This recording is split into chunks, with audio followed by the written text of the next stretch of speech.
Welcome to Executive Access, your home for real talk with industry leaders. I am your host, Jamie Tazi.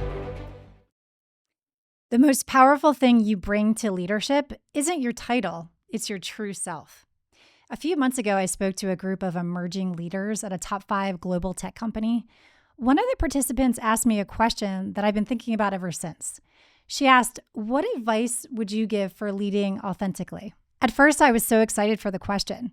I used to watch leaders on stage and take notes on how to copy what I liked about their styles, and then I would practice doing those things. I then realized that I was just a bad imitation, and I was exhausted. When I learned how to embrace my own authentic self, I felt truly free, and ironically, or not so ironically, my results soared. But when I tried to articulate to this woman asking me the question how I was able to make that transition from imitating others to embracing my authentic way of leading, or how I've witnessed others doing that, I struggled to explain it. So after months of thinking about this question, obsessing over this question, I'm finally ready to answer it with some precision. First, it's important. Why is leading authentically so important? Why do I believe that the most powerful thing you bring to leadership isn't your title, it's your true self? First, trying to be something you're not is simply exhausting, and it's unattainable over time because you're playing a role. I could do an entire episode on this alone. Maybe I will in the future.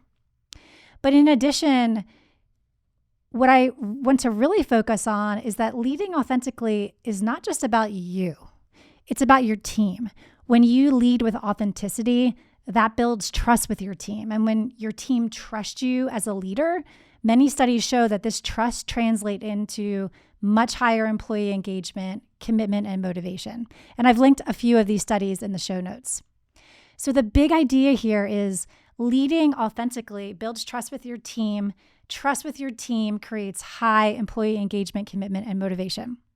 All right, so finally, back to the original question then. What advice would you give for leading authentically? 3 things. First, ditch the mask. Are there any societal or corporate expectations that are holding you back? I interviewed Nina Somerville on this a few weeks back, and she said it best. She said, "My favorite people are the people that are the same, whether they're at work or at home." She said, "I trust you when I feel like the way you talk to me at work is how you would talk to a family member sitting on your sofa." Years ago, my job required that I frequently deliver presentations to both internal and external audiences. Often, especially for the external ones, somebody on my team created those presentations. They were beautiful, they were polished, they were safe.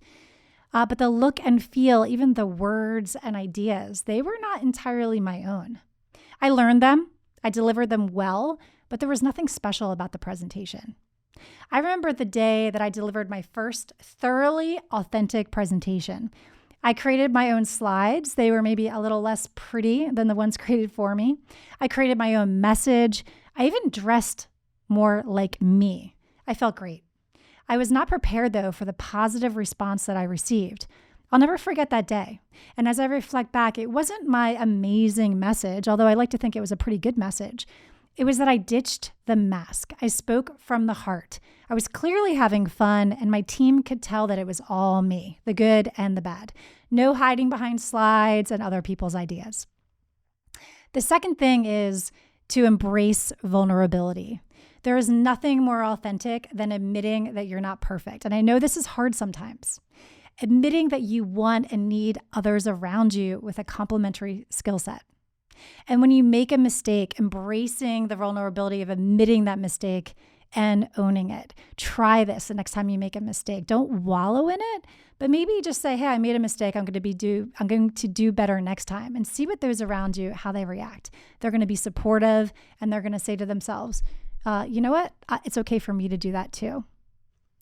And the third way to practice being more authentic as a leader is be consistent. I said earlier that trying to be some version of a leader that you think others want you to be is exhausting and unattainable over time. When you're leading from an authentic place, there's no script to remember, no act to deliver.